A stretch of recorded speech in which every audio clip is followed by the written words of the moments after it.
Hello, thank you for tuning into this week's set of reads. I apologize for my voice. It's a little off still. Doesn't hurt, but I'm going to probably sound like this through all these readings. For the main read, the tarot part, I'm going to use Gilded Tarot Royale by Chiro Marchetti, text by Barbara Moore.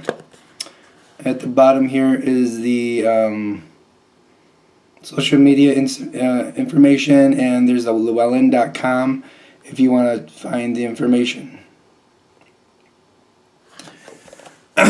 For the supportive oracle cards, Magical Spell Cards by Lucy Cavendish. Website, what is the website? I think it's a Hay House or something. It's illustrated by Jesse Reish. I know it's at the bottom there. I think it's Hay House. I just didn't notice it where it was. I think it's near the end of it, but somewhere in that, under the barcode, there's the website for that too. Feel free to check that out.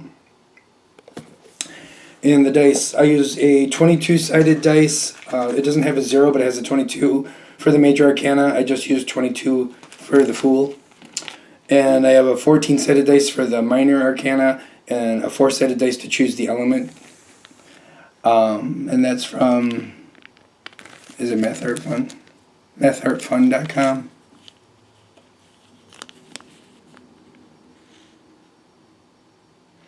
If you're interested.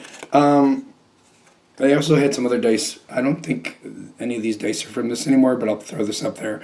Tom Anders. None of this is, what do you call it? I'm not getting anything for doing any of this. I'm just, people like the information, so I'm sharing it. That's what that is. And here's the QR code if you want it for Tom Anders. I had another 21-sided dice I used to use, but I don't use it anymore. In case you want to look other places for dice, there you go. Okay, I think we're all set. Of course, if you want a reading from me, shoot me an email. jamesforastral@gmail.com. That's James, the number 4, astral@gmail.com. If you're interested in the donation information, that's below, same email. Thank you very much for watching, and have a great day. Hello, Aquarius. Thank you very much for tuning into this week's read. These readings are valid for whenever you come to them. I apologize for my voice. It's clearly going to be this way for this whole reading. Hopefully you stick around, and if you do, what do we have for Aquarius?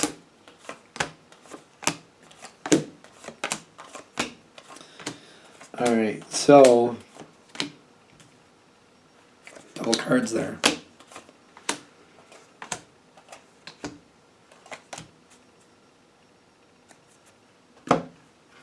You get the Sun card at the bottom of the deck.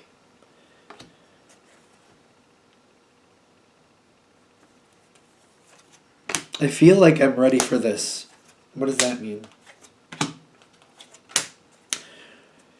I think of Aquarius as very independent.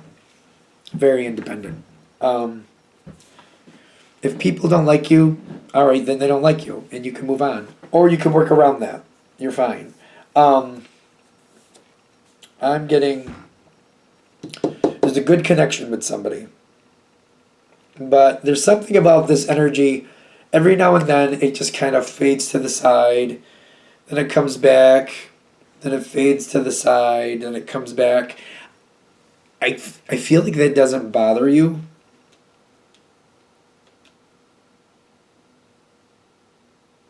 This energy seems like it's something from the past that's faded away currently. I don't see it bothering you for whatever reason. It's kind of like, life gets busy. I just don't see it bothering you. It's a very strong connection, though, at the same time. And it might be also, when life gets too rough, we just kind of go our ways and just handle what we need to handle. Very strong connection. Do you get along with this? You get along with this person. But it's almost like whoever this person is, both of you are very independent. When you have something you have to handle, you handle it on your own.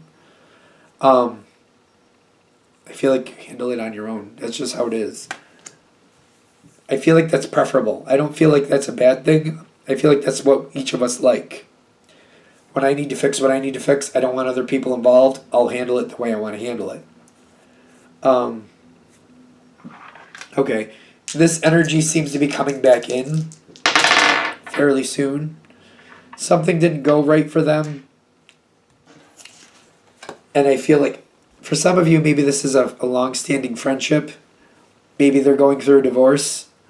Or there's something, or maybe there's just something. Could be a family member. The wheel of fortune is turning, and they're around you again. Maybe they haven't been local, but now they're local again. The wheel of fate is turning. They're going through stress with the Ten of Wands, but it's stress they're succeeding through. I don't think they're telling you what that is in the beginning. It seems like they're keeping it to themselves. I feel like you know that. You probably know more about what's going on than they realize. But you're keeping it to yourself. You're like, well, when they want to talk about it, if they want to talk about it, I'll let them bring it forward when they want to. You seem to be working through it very well. Whatever's working out here is working out here. You might also be looking at this in the sense of like, well, they've made some decisions. You know, sometimes you take a risk and the risk just works out the way it works out.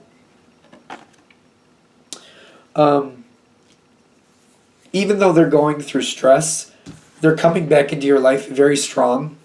And I feel like there's a lot going on with this. It seems to be like there's a lot of happiness with you and them. But I also see like you're probably holding the line in the sense of like, I'm not trying to get into a situation that doesn't want me. If they don't want to tell me about something, I'm letting it be.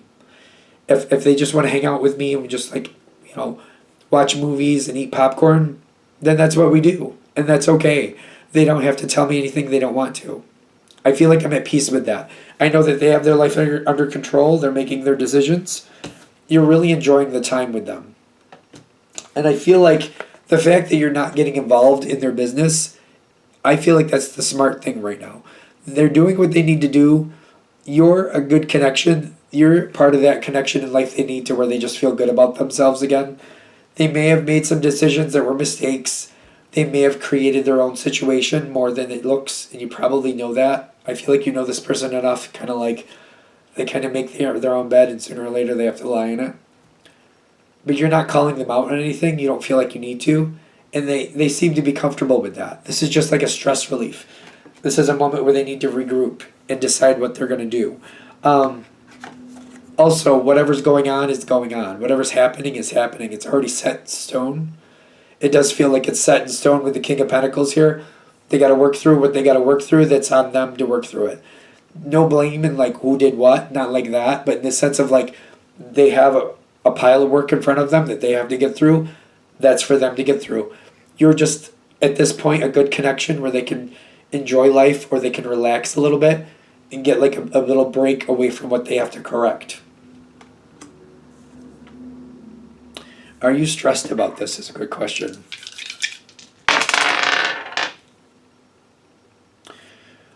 You do want to help them is what I'm getting. You are curious about what's going on. I do feel like you do care about this person in the sense of like, if I can help, I'd like to. The way you're helping is giving them a place to go or a person to connect with that doesn't have any stress. That they can just act like things are normal. That they can just act like life is good.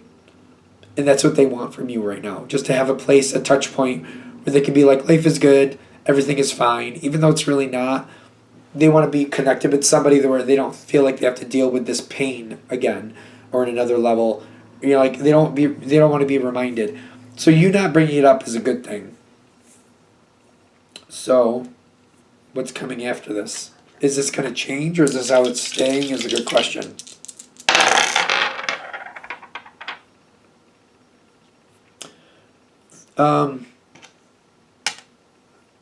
Is that fire? Yeah. Something comes forward very quickly. This will only last so long before reality will step forward and you will find out what's going on and you'll kind of be in the middle of it is what I kind of getting. I don't feel like I'm expecting to be in the middle of it, but I am getting stuck in the middle of it. What are you supposed to do with this? I feel like they're saying don't make any long-term plans. The situation is unstable and keeps changing. It may not look like it from the outside, but it is very unstable. The analogy I'm going to give, and this is just an analogy, this doesn't have to be what's happening, but it's almost like somebody getting a divorce, but then seeing their ex-partner on the side. So like they're on again, off again. It's like they hate them one minute, they love them the next. It's a weird situation. They're saying don't make long-term plans, don't get involved too deeply with this. It does seem like you're thrust in the middle of it all of a sudden. You clearly don't want to be, but there you go. How to handle it is just kind of just handling it in the moment and just realizing it's got to kind of show you what it's made of. That fertility with the Eight of Swords is telling me don't try to find a way out of the situation. Don't try to fix it. Just kind of like accept it for what it is and just see what happens next. Because when I get the fertility, it reminds me of either a growing plant or even a growing child. As the child gets older, they show you who they are. You can direct them and help them learn and show them what possibilities are there. But there's certain personality traits that are just there. They're just there. Let the situation show you what it's actually made of. It's going to take some time to show you what it's actually made of. Because I get like, don't make long-term plans because it isn't what it seems. There's things going on behind the scenes that have not shown themselves. Especially when you get the fertility. It's kind of like a seed is in there. You know something's going to come up from the dirt. But you may not know what that seed was. You might be expecting a flower. And you get like an ivy. Or like, for example, I'm expecting a tulip to come out of the seed, right? Or they come from bulbs. All right, you know what I mean? I'm expecting some type of flower to come out of this seed, right? And there's going to be a bunch of flowers blooming from it. That's what I'm expecting. The seed comes up. It looks a little weird. The leaves look a little bit weird. And I'm like, oh, look, there is a flower. Then that flower dies off and it turns into a squash. You're like, that's not what I was expecting. I wasn't expecting a flower like that to come out of this. It did flower. I mean, that did happen. I kind of thought a flower would happen. I just wasn't expecting a squash to happen afterwards. And maybe you don't even care for squash. And you're like, that's not where I was thinking I wanted this to go. That's why they're saying, wait, let the situation show you what it's actually made of, because it's not going to show itself right off the bat.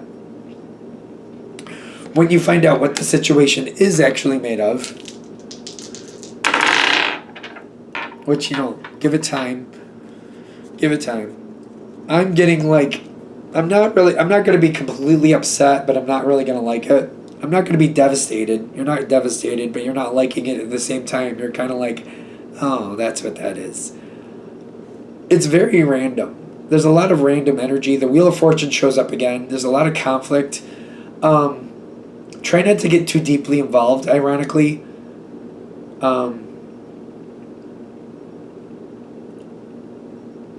Try not to get too deeply involved with this is what I keep getting.